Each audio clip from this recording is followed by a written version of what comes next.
5 on your side at 6. Focused on you. Developing tonight, police are investigating dozens of car break-ins in one of the city's most popular neighborhoods. It's the second time in a week that drivers on the Hill have been targeted.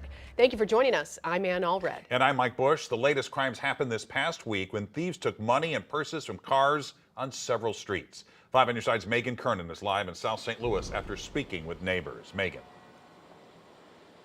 Mike, police tell us more than 24 cars were broken into in various locations throughout the Hill neighborhood this past weekend and the weekend before, including here on Bishop Avenue. Now, it's important to note that these are just the ones that were reported to police. Now, if you take a look at your screen, surveillance video obtained by 5 on your side shows at least 3 people getting out of an SUV and breaking into people's cars along Bishop Avenue on June 2nd. Well, it happened again this past weekend, and while police say the majority of the crimes were reported, there were some instances where victims didn't file a formal report. So the total cars broken into could be much higher. Police say the thieves stole luxury clothing, debit cards, and purses, among many other things. The president of the Hill 2000 Neighborhood Association says this is a recent spike and not the norm for the Hill.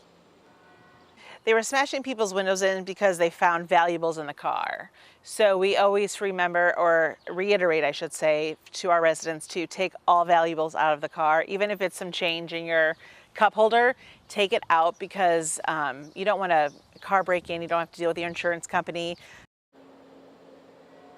Now, police say they'll continue to review their patrol plans to see what else and adjustments are needed for this specific area. And if you have any surveillance video of these incidents that have recently happened, you are asked to call the South Patrol Division to give them that information. Reporting on the Hill, Megan Kernan, 5 on your side.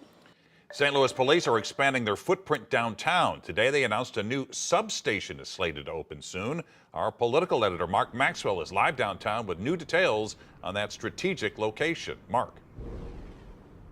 Mike, a lot of police work deals in gritty reality, physical evidence, or intense decisions under pressure. But this strategic decision deals in a more subtle space, this highly visible police substation, in trying to shift public perception around what's safe and what's not.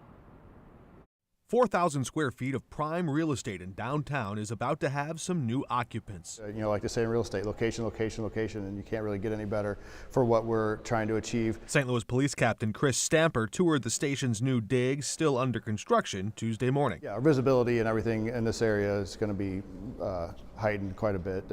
And it will make the area safer overall. Blueprints spell out designs for a downtown bike unit to move in, just as neighbors at a nuisance Shell station prepare to move out. Our bike unit has been a significant part of what we're trying to achieve downtown. The owner of the old Globe building praised property owners nearby for making, quote, uncommon sacrifices for the betterment of downtown.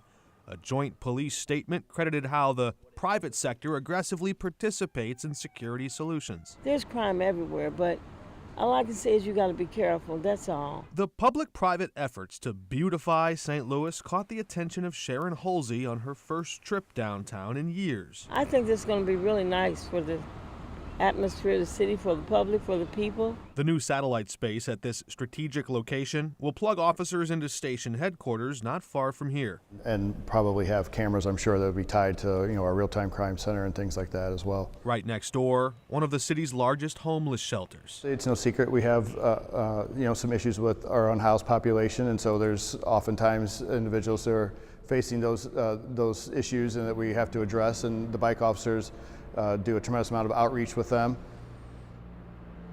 Yes, police see a specific advantage in putting more police officers on patrol on the ground in that exact proximity, but they also see an upside in the optics of just sending that subtle signal that more officers are nearby, they're stationed near that big busy intersection. The hope, of course, is just that awareness alone would send the signal to anyone who might try and perpetrate a crime nearby to dissuade them from doing so.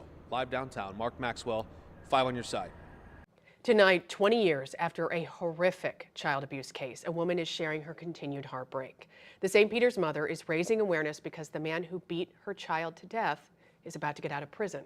Our Justina Coronel joins us live from the newsroom with more details from this 2004 case. Justina. And Paige Freemuth reached out to us after her 4-month-old was brutally beaten 2 decades ago. The baby's father has been locked up ever since, and now he's getting out next week. It hasn't hit me yet. I just now realize that I'm never going to be able to hold him again. A shocking moment for 20-year-old Paige Freemuth created crippling ripple effects for the next 2 decades. And not only did he take my child, he took my soul. June 20th, 2004, her 4-month-old Tyler was dropped off with the baby's father, Richard Salas. The two parents were separated, and Tyler was going to spend Father's Day with Salas. The way he did it was just like the devil. 22-year-old Salas was charged for child abuse resulting in death. He admitted in court he took drugs before his son was dropped off. When the baby wouldn't stop crying, Salas punched and beat the infant, slammed his head against a wall, and threw him into a trash can. Salas took a plea deal. At the time, it was like, it's not fair, but 20 years is a lot of time. And now that it's here, it's like 20 years is not a lot of time. Salas is scheduled to be released this month. He's allowed to have more kids, and I just don't think that that's right. Because he took my child away from me. To this day, I'm devastated. And for 20 years, I've been living in the past. Freemuth struggles with PTSD, anxiety, and grieves the unbearable loss. She also carries with her a message. I don't think people understand that there's resources out there. Being a parent is hard, and sometimes it can be really hard, and you might need a break. And that's okay if you need a break. Parents need to understand it's okay. She said there are amazing organizations in the area to offer support, including St. Louis nonprofit Crisis Nursery. They offer a free short-term safe haven for children. Their 24-hour helpline number is 314-768-3201. Troopers have identified a woman killed along I-70 in North St. Louis County. A pickup hit Robin Helm near I-270 around 2:30 this morning. She was 36 years old, from St. Louis. Troopers don't know why Helm was walking on the highway. The driver remained on the scene. Barnes Jewish Hospital is marking a construction milestone. The hospital just wrapped up a topping out ceremony on the 16th-story patient care tower. Hospital leaders and staff signing the beam before it was lifted to the top of the building. Plaza West Tower will open in the fall of 2025. It will include critical care units for heart and vascular patients, 2 rooftop gardens, and a new cafeteria with outdoor dining.